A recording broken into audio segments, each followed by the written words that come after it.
Hello everybody, I am Jay and this is Supersonic Productions and we're here to talk about some Marvel TV, so let's get down to it. Spoilers ahead for all the shows except What If, because I could do a whole separate video on What If. I just want to talk about the live action shows here.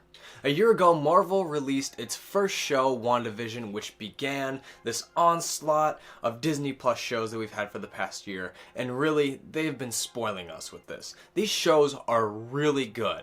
They dive into the characters deeper, the iconic pairs like Falcon and the Winter Soldier, Kate and Hawkeye, Mobius and Loki, WandaVision, they're all great. They're a ton of fun to watch. These shows are experimental. The storytelling and filmmaking, I think, is a lot better than a majority of the movies. And I just love that they're more character driven. We get to know these characters more. And the last thing, this is a personal thing, but I much prefer weekly TV over streaming, so to have a new episode every week to look forward to is always just really nice. However, there are a few things missing from these shows that I think would make them much better if they were included. So let's dive into it, shall we? My first gripe is that all these shows, except maybe WandaVision, are too short. Now I know Falcon and the Winter Soldier got some time cut because of pandemic filming and they were trying to figure out how to do that, but I really feel like, you know, in a lot of these finales, this is when the show really takes off and then it's just the season's over and I'm like, oh man, I could have gone for a little bit more of that. I would have loved to have spent more time with Mobius and Loki, for example. We only get them hanging out and bantering for a few episodes, but it's so entertaining, and then it's cut short by episode 3, and we never really get to go back to that. I would have loved more of that. I would have loved to have seen more of Eleanor, Jack and Kate, and Hawkeye, and a lot more Kingpin when he shows up in the season finale. To add on to that, it almost feels like these shows, they're technically mini-series, but they don't know if they want to be weekly TV shows or like extended movies, and so the story structure is just a little bit off sometimes. I'm kind of like, My biggest issue, however, and this is very common with Marvel, is the villains. So, I know a lot of people say this, a lot of people pull this card, it's the card. But look at Daredevil, for example. What does Daredevil have over all of these shows? Rivalry. The best stories have great rivalries between a hero and a villain. Now, I understand in the case of something like WandaVision, where Wanda kind of is the antagonist of the show, you can't really do that. And so I'm not asking that for all of these shows.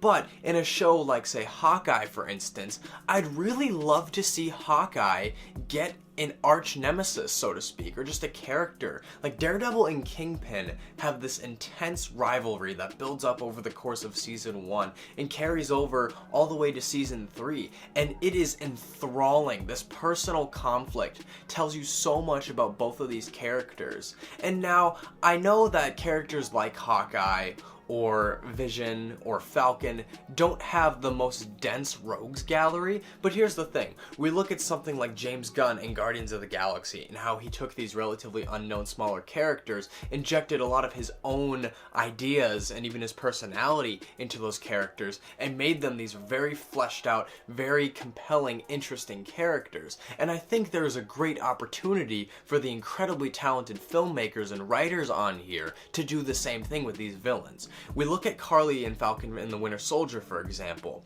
and she has a lot of character. She's a very interesting character, but in comparison to Falcon and the Winter Soldier, to Sam and Bucky, she lacks that charisma. She isn't as interesting or entertaining to watch. Now, I know she's not supposed to be entertaining because her story is quite sad, but you take a character like Magneto or Doctor Doom, who are very layered, but also they still got their cool comic book outfit. They're still, and they have a lot of presence. You can do something similar with a character like Carly. This is the kind of stuff I was really hoping for, especially because all of her scenes with Sam are great.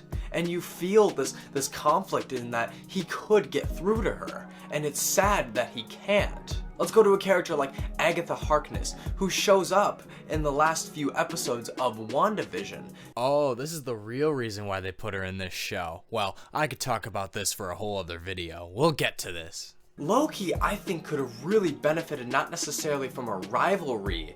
Well, first of all, I really would have liked to have seen Lady Loki be a villain for a lot longer, and then again have like Loki and Mobius do more fun bantering and adventure stuff. I would have loved to have seen her get fleshed out more as a villain, see her do more villainous stuff until the turning point where her and Loki start to team up and build their own relationship. It just would have been a lot more compelling, but Marvel doesn't seem to lean into having villains as much, which is really sad because with these shows, we get a lot more time to spend with these characters, and yet they still don't do this. They, for the most part, have corrected this in their movies. They've given us some great villains in Phase 3 and now going into Phase 4. But with these shows, I'm just really surprised. Let's look at Hawkeye, for example. They did a really great job at establishing Echo and Yelena as two components of Clint's guilt, which is, again, what a great villain does. It tells us more about the hero. But we don't get enough time with him and these two characters. Plus, he never interacts with Kingpin. I don't mean to complain too much because I am very grateful that Kingpin is in the MCU at all. I'm really happy to have that. But I would have loved to have seen more stakes, more tension, more villains ruining these characters' lives. Imagine if Kingpin would have done something like hold Clint's family hostage. That would have been so intense. That would have been some good stuff. Imagine, or even if Echo did that. Because any scene that Echo or Yelena has with Hawkeye, or Kate or even with Kate, it's really good stuff. It's some of my favorite parts of the show because it is the hero and the villain, and you understand where the villains are coming from. So I just wanted more of that. But because of the limited runtime and because of the weird story structure, especially in Hawkeye, balancing between all these different plot points, I kind of even felt the same way about Loki.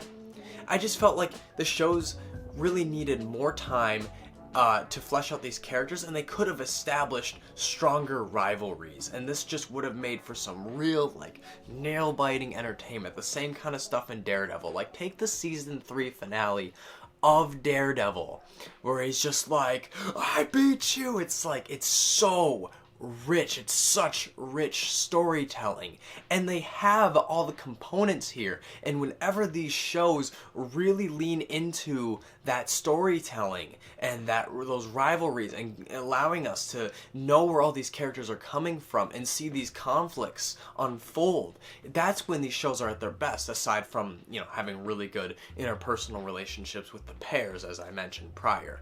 So that was just a little video essay I wanted to make addressing just something I want more of from these shows, because they have the screen time, they have the run time to do so, and I think they really should, because that's what's missing. That's what I'm really hoping for with something like Moon Knight. But anyways, guys, I really hope you enjoyed this video. I hope you agree with me. If you don't, or if you do, either way, I want to hear your thoughts. Sound off down below. We can talk about the shows a little bit more. I got more content coming from you soon. MCU related, comic book movies, movies in general. We're all about cinema here at Supersonic Productions. Thanks again, and so long.